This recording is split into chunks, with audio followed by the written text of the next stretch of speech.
Moby Dick, or, The Whale. By Herman Melville. Chapter 76. The Battering Ram. Air quitting, for the nonce, the sperm whale's head. I would have you, as a sensible physiologist, simply, particularly remark its front aspect, in all its compacted collectedness. I would have you investigate it now with the sole view of forming to yourself some unexaggerated, intelligent estimate of whatever battering ram power may be lodged there. Here is a vital point, for you must either satisfactorily settle this matter with yourself, or forever remain an infidel as to one of the most appalling, but not the less true events, perhaps anywhere to be found in all recorded history. You observe that in the ordinary swimming position of the sperm whale, the front of his head presents an almost wholly vertical plane to the water. You observe that the lower part of that front slopes considerably backwards, so as to furnish more of a retreat for the long socket which receives the boom-like lower jaw. You observe that the mouth is entirely under the head, much in the same way, indeed, as though your own mouth were entirely under your chin. Moreover, you observe that the whale has no external nose, and that what nose he has, his spout hole, is on the top of his head. You observe that his eyes and ears are at the sides of his head, nearly 1/3 of his entire length from the front. Wherefore, you must now have perceived that the front of the sperm whale's head is a dead, blind wall, without a single organ or tender prominence of any sort whatsoever. Furthermore, you are now to consider that only in the extreme, lower, backward sloping part of the front of the head is there the slightest vestige of bone, and not till you get near 20 feet from the forehead do you come to the full cranial development. So that this whole enormous boneless mass is as one wad. Finally, though, as will soon be revealed, its contents partly comprise the most delicate oil, yet, you are now to be apprised of the nature of the substance which so impregnably invests all that apparent effeminacy. In some previous place I have described to you how the blubber wraps the body of the whale, as the rind wraps an orange. Just so with the head, but with this difference: about the head this envelope, though not so thick, is of a boneless toughness, inestimable by any man who has not handled it. The severest pointed harpoon, the sharpest lance started by the strongest human arm, impotently rebounds from it. It is as though the forehead of the sperm whale were paved with horses' hoofs. I do not think that any sensation lurks in it. Bethink yourself also of another thing. When two large, loaded Indiamen chance to crowd and crush towards each other in the docks, what do the sailors do? They do not suspend between them, at the point of coming contact, any merely hard substance, like iron or wood. No, they hold there a large, round wad of tow and cork, enveloped in the thickest and toughest of ox hide. That bravely and uninjured takes the jam which would have snapped all their oaken handspikes and iron crowbars. By itself this sufficiently illustrates the obvious fact I drive at. But supplementary to this, it has hypothetically occurred to me, that, as ordinary fish possess what is called a swimming bladder in them, capable, at will, of distension or contraction, and as the sperm whale, as far as I know, has no such provision in him, considering, too, the otherwise inexplicable manner in which he now depresses his head altogether beneath the surface, and anon swims with it high elevated out of the water, considering the unobstructed elasticity of its envelope, considering the unique interior of his head, it has hypothetically occurred to me, I say, that those mystical lung-celled honeycombs there may possibly have some hitherto unknown and unsuspected connection with the outer air, so as to be susceptible to atmospheric distension and contraction. If this be so, fancy the irresistibleness of that might, to which the most impalpable and destructive of all elements contributes. Now, mark. Unerringly impelling this dead, impregnable, uninjurable wall, and this most buoyant thing within, there swims behind it all a mass of tremendous life, only to be adequately estimated as wildwood is, by the cord, and all obedient to one volition, as the smallest insect. So that when I shall hereafter detail to you all the specialities and concentrations of potency everywhere lurking in this expansive monster, when I shall show you some of his more inconsiderable braining feats, I trust you will have renounced all ignorant incredulity, and be ready to abide by this, that though the sperm whale stove a passage through the Isthmus of Darien, and mixed the Atlantic with the Pacific, you would not elevate one hair of your eyebrow. For unless you own the whale, you are but a provincial and sentimentalist in truth. But clear truth is a thing for salamander giants only to encounter. How small the chances for the provincials then! What befell the weakling youth lifting the dread goddess's veil at lays? Chapter 77. The Great Heidelberg Tun. Now comes the bailing of the case. But to comprehend it aright, you must know something of the curious internal structure of the thing operated upon. Regarding the sperm whale's head as a solid oblong, you may, on an inclined plane, sideways divide it into two coins, whereof the lower is the bony structure, forming the cranium and jaws, and the upper an unctuous mass wholly free from bones, its broad forward end forming the expanded vertical apparent forehead of the whale. At the middle of the forehead horizontally subdivide this upper coin, and then you have two almost equal parts, which before were naturally divided by an internal wall of a thick tendinous substance. Coin is not a Euclidean term. It belongs to the pure nautical mathematics. I know not that it has been defined before. A coin is a solid which differs from a wedge in having its sharp end formed by the steep inclination of one side, instead of the mutual tapering of both sides. The lower subdivided part, called the junk, is one immense honeycomb of oil, formed by the crossing and recrossing, into 10,000 infiltrated cells, of tough elastic white fibers throughout its whole extent. The upper part, known as the case, may be regarded as the great Heidelberg tun of the sperm whale.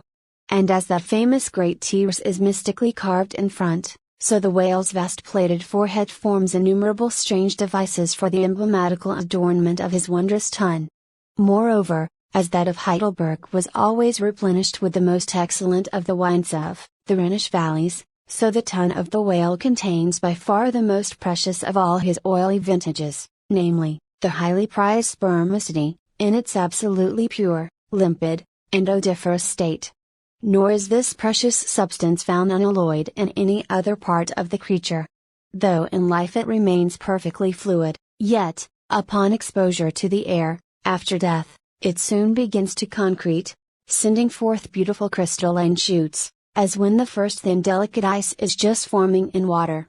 A large whale's case generally yields about 500 gallons of sperm, though from unavoidable circumstances, considerable of it is spilled, leaks, and dribbles away, or is otherwise irrevocably lost in the ticklish business of securing what you can. I know not with what fine and costly material the Heidelberg tun was coated within, but in superlative richness that coating could not possibly have compared with the silken pearl-colored membrane, like the lining of a fine bolus, forming the inner surface of the sperm whale's case. It will have been seen that the Heidelberg tun of the sperm whale embraces the entire length of the entire top of the head, and since, as has been elsewhere set forth, the head embraces 1/3 of the whole length of the creature, then setting that length down at 80 feet for a good-sized whale, you have more than 26 feet for the depth of the tun, when it is lengthwise hoisted up and down against a ship's side. As in decapitating the whale, the operator's instrument is brought close to the spot where an entrance is subsequently forced into the spermacety magazine, he has, therefore, to be uncommonly heedful, lest a careless, untimely stroke should invade the sanctuary and wastingly let out its invaluable contents. It is this decapitated end of the head, also, which is at last elevated out of the water, and retained in that position by the enormous cutting tackles, whose hempen combinations, on one side, make quite a wilderness of ropes in that quarter. Thus much being said, attend now, I pray you, to that marvelous and, in this particular instance, almost fatal operation whereby the sperm whale's great Heidelberg tun is tapped.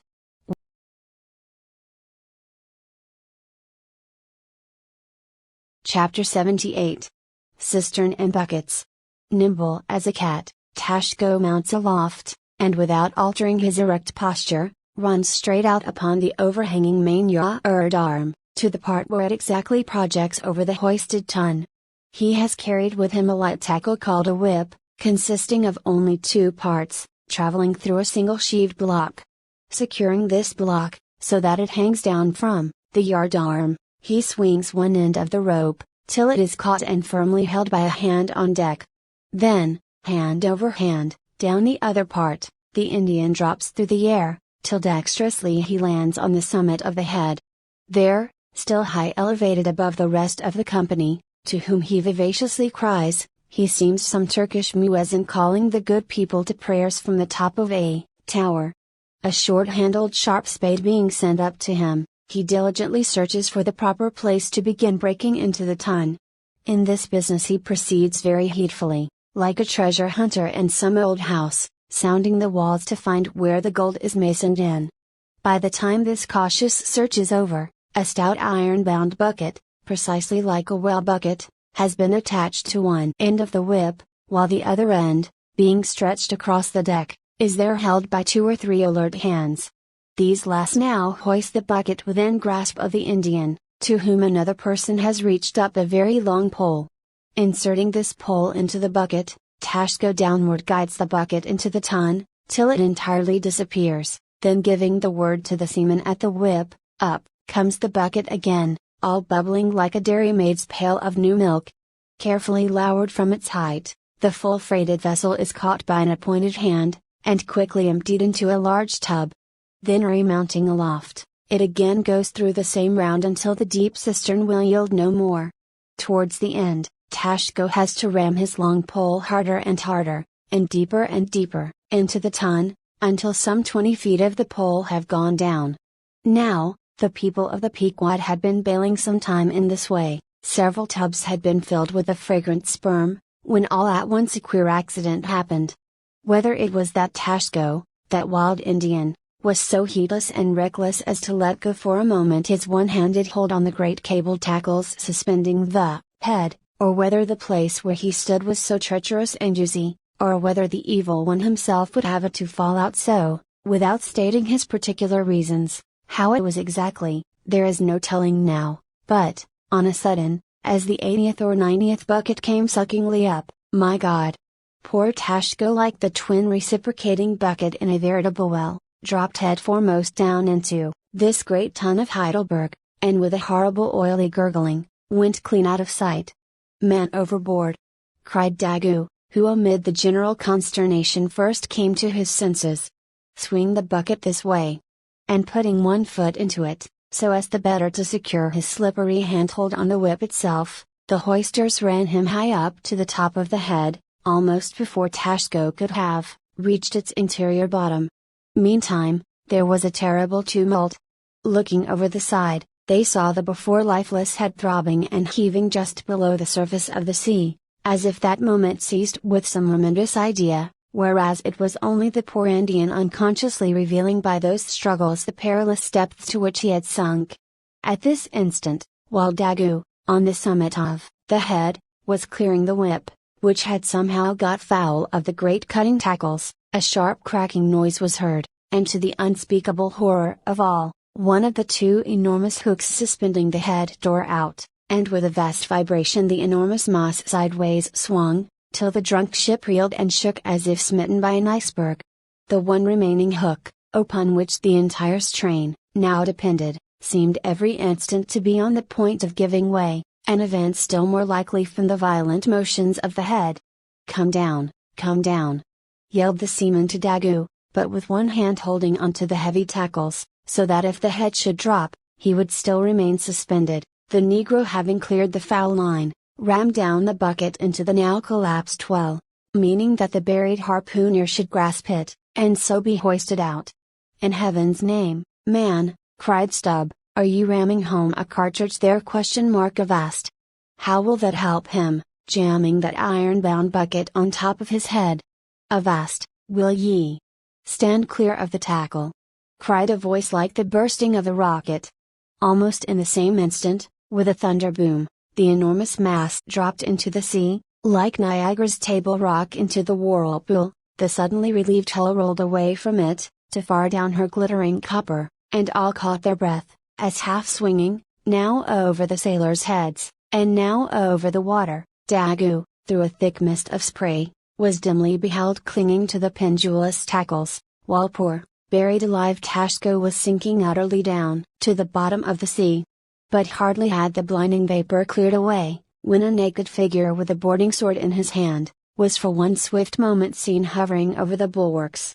The next, a loud splash announced that my brave Queequeg had dived to the rescue.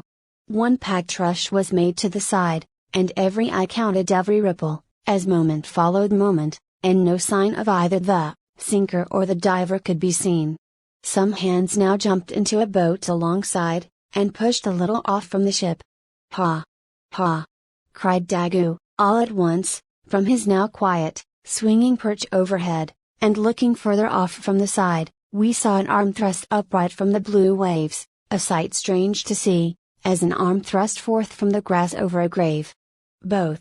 Both!" "It is both!"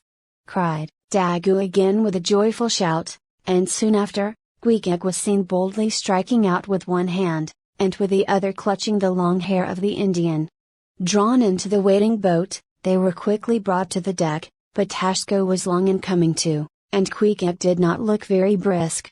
Now, how had this noble rescue been accomplished?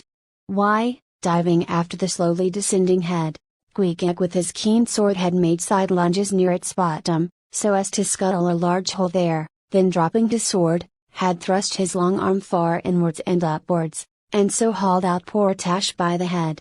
He averred, that upon first thrusting in for him, a leg was presented, but well knowing that that was not as it ought to be, and might occasion great trouble he had thrust back the leg, and by a dexterous heave and toss, had wrought a somerset upon the Indian, so that with the next trial, he came forth in the good old way, head foremost. As for the great head itself, that was doing as well as could be expected. And thus, through the courage and great skill in obstetrics of Queequeg, the deliverance, or rather, delivery of Tashko, was successfully accomplished, in the teeth, too, of the most untoward and apparently hopeless impediments, which is a lesson by no means to be forgotten. Midwifery should be taught in the same course with fencing and boxing, riding and rowing. I know that this queer adventure of the gay-headers will be sure to seem incredible to some landsmen, though they themselves may have either seen or heard of someone's falling into a cistern ashore, an accident which not seldom happens, and with much less reason too than the Indians, considering the exceeding slipperiness of the curb of the sperm whale's well. But, peradventure, it may be sagaciously urged, how is this? We thought the tissued, infiltrated head of the sperm whale was the lightest and most corky part about him, and yet thou makest it sink in an element of a far greater specific gravity than itself. We have thee there. Not at all, but I have ye, for at the time poor Tash fell in, the case had been nearly emptied of its lighter contents, leaving little but the dense tendinous wall of the well, a double welded, hammered substance, as I have before said, much heavier than the sea water, and a lump of which sinks in it like lead almost. But the tendency to rapid sinking in this substance was in the present instance materially counteracted by the other parts of the head remaining undetached from it, so that it sank very slowly and deliberately indeed, affording Queequeg a fair chance for performing his agile obstetrics on the run, as you may say. Yes, it was a running delivery, so it was. Now, had Tashko perished in that head, it had been a very precious, perishing, smothered in the very widest and daintiest of fragrant spermacety, coffined, pursed, entombed in the secret inner chamber and sanctum sanctorum of the whale. Only one sweeter end can readily be recalled, the delicious death of an Ohio honey hunter, who seeking honey in the crotch of a hollow tree, found such exceeding store of it, that leaning too far over, it sucked him in, so that he died embalmed. How many, think ye, have likewise fallen into Plato's honey head, and sweetly perished there?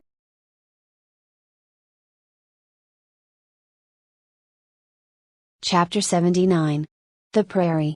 To scan the lines of his face, or feel the bumps on the head of this Leviathan, this is a thing which no physiognomist or phrenologist has as yet undertaken. Such an enterprise would seem almost as hopeful as for Lavater to have scrutinized the wrinkles on the rock of Gibraltar, or for Gall to have mounted a ladder and manipulated the dome of the Pantheon. Still, in that famous work of his, Lavater not only treats of the various faces of men, but also attentively studies the faces of horses, birds, serpents, and fish, and dwells in detail upon the modifications of expression discernible therein. Nor have Gall and his disciple Spurs Aim failed to throw out some hints touching the phrenological characteristics of other beings than man. Therefore, though I am but ill qualified for a pioneer, in the application of these two semi-sciences to the whale, I will do my endeavor. I try all things, I achieve what I can. Physiognomically regarded, the sperm whale is an anomalous creature. He has no proper nose. And since the nose is the central and most conspicuous of the features, and since it perhaps most modifies and finally controls their combined expression, hence it would seem that its entire absence, as an external appendage, must very largely affect the countenance of the whale. For as in landscape gardening, a spire, cupola, monument, or tower of some sort, is deemed almost indispensable to the completion of the scene, so no face can be physiognomically in keeping without the elevated openwork belfry of the nose. Dash the nose from Phidias's marble, Jove, and what a sorry remainder! Nevertheless, Leviathan is of so mighty a magnitude, all his proportions are so stately, that the same deficiency which in the sculptured Jove were hideous, in him is no blemish at all. Nay, it is an added grandeur. A nose to the whale would have been impertinent. As on your physiognomical voyage you sail round his vast head in your jolly boat, your noble conceptions of him are never insulted by the reflection that he has a nose to be pulled. A pestilent conceit, which so often will insist upon obtruding even when beholding the mightiest royal beetle on his throne. In some particulars, perhaps the most imposing physiognomical view to be had of the sperm whale, is that of the full front of his head. This aspect is sublime. In thought, a fine human brow is like the east wind troubled with the morning. In the repose of the pasture, the curled brow of the bull has a touch of the grand in it. Pushing heavy cannon up mountain defiles, the elephant's brow is majestic. Human or animal, the mystical brow is as that great golden seal affixed by the German emperors to their decrees. It signifies, God, done this day by my hand. But in most creatures, nay in man himself, very often the brow is but a mere strip of alpine land lying along the snow line.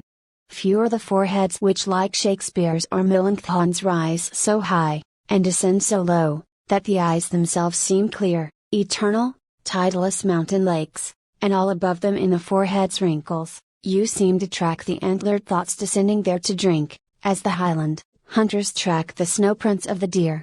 But in the great sperm whale, this high and mighty godlike dignity inherent in the brow is so immensely amplified, that gazing on it, in that full front view, you feel the deity and the dread powers more forcibly than in beholding any other object in living nature.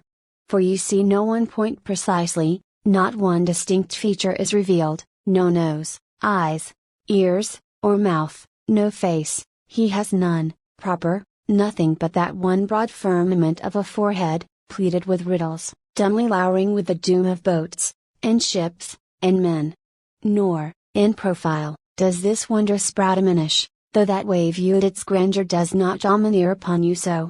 In profile, you plainly perceive that horizontal, semi-crescentic depression in the forehead's middle, which, in man, is Lavater's mark of genius. But how? Genius in the sperm whale. Has the sperm whale ever written a book, spoken a speech? No, his great genius is declared in his doing nothing particular to prove it. It is moreover declared in his pyramidical silence. And this reminds me that had the great sperm whale been known to the young Orient world, he would have been deified by their child-Magian thoughts. They deified the crocodile of the Nile, because the crocodile is tongueless, and the sperm whale has no tongue, or at least it is so exceedingly small, as to be incapable of protrusion. If hereafter any highly cultured, poetical nation shall lure back to their birthright, the merry May-Day gods of old, and livingly enthrone them again in the now egotistical sky, in the now unhaunted hill, then be sure, exalted to Jove's high seat, the great sperm whale shall lord it. Champollion deciphered the wrinkled granite hieroglyphics. But there is no Champollion to decipher the Egypt of every man's and every being's face. Physiognomy, like every other human science, is but a passing fable. If then, Sir William Jones, who read in 30 languages, could not read the simplest peasant's face in its profounder and more subtle meanings, how may unlettered Ishmael hope to read the awful Chaldee of the sperm whale's brow? I but put that brow before you. Read it if you can. Chapter 80. The Nut. If the sperm whale be physiognomically a sphinx, to the phrenologist his brain seems that geometrical circle which it is impossible to square. In the full-grown creature the skull will measure at least 20 feet in length. Unhinge the lower jaw, and the side view of the skull is as the side of a moderately inclined plane resting throughout on a level base. But in life, as we have elsewhere seen, this inclined plane is angularly filled up, and almost squared by the enormous superincumbent mass of the junk and sperm. At the high end the skull forms a crater to bed that part of the mass, while under the long floor of this crater, in another cavity seldom exceeding 10 inches in length and as many in depth, reposes the mere handful of this monster's brain. The brain is at least 20 feet from his apparent forehead and life, it is hidden away behind its vast outworks, like the innermost citadel within the amplified fortifications of Quebec.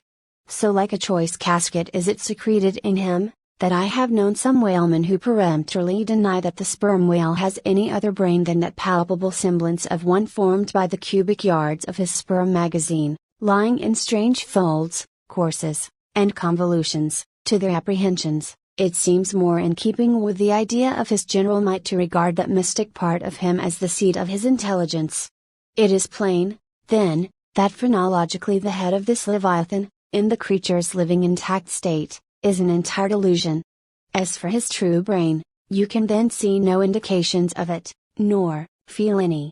The whale, like all things that are mighty, wears a false brow to the common world. If you unload his skull of its spermy heaps and then take a rear view of its rear end, which is the high end, you will be struck by its resemblance to the human skull, beheld in the same situation, and from the same point of view. Indeed, place this reversed skull, scaled down to the human magnitude, among a plate of men's skulls, and you would involuntarily confound it with them, and remarking the depressions on one part of its summit, in phrenological phrase you would say, this man had no self-esteem, and no veneration. And by those negations, considered along with the affirmative fact of his prodigious bulk and power, you can best form to yourself the truest, though not the most exhilarating, conception of what the most exalted potency is. But if from the comparative dimensions of the whale's proper brain, you deem it incapable of being adequately charted, then I have another idea for you. If you attentively regard almost any quadruped's spine, you will be struck with the resemblance of its vertebrae to a strung necklace of dwarf skulls, all bearing rudimental resemblance to the skull proper. It is a German conceit, that the vertebrae are absolutely undeveloped skulls. But the curious external resemblance, I take it the Germans were not the first men to perceive. A foreign friend once pointed it out to me, in the skeleton of a foe he had slain, and with the vertebra of which he was inlaying, in a sort of basso relievo, the beaked prow of his canoe. Now, I consider that the phrenologists have omitted an important thing in not pushing their investigations from the cerebellum through the spinal canal. For I believe that much of a man's character will be found betokened in his backbone. I would rather feel your spine than your skull, whoever you are. A thin joist of a spine never yet upheld a full and noble soul. I rejoice in my spine, as in the firm audacious staff of that flag which I fling half out to the world. Apply this spinal branch of phrenology to the sperm whale. His cranial cavity is continuous with the first neck vertebra, and in that vertebra the bottom of the spinal canal will measure 10 inches across, being 8 in height, and of a triangular figure with the base downwards. As it passes through the remaining vertebra the canal tapers in size, but for a considerable distance remains of large capacity. Now, of course, this canal is filled with much the same strangely fibrous substance. The spinal cord is the brain, and directly communicates with the brain. And what is still more, for many feet after emerging from the brain's cavity, the spinal cord remains of an underreaching girth, almost equal to that of the brain.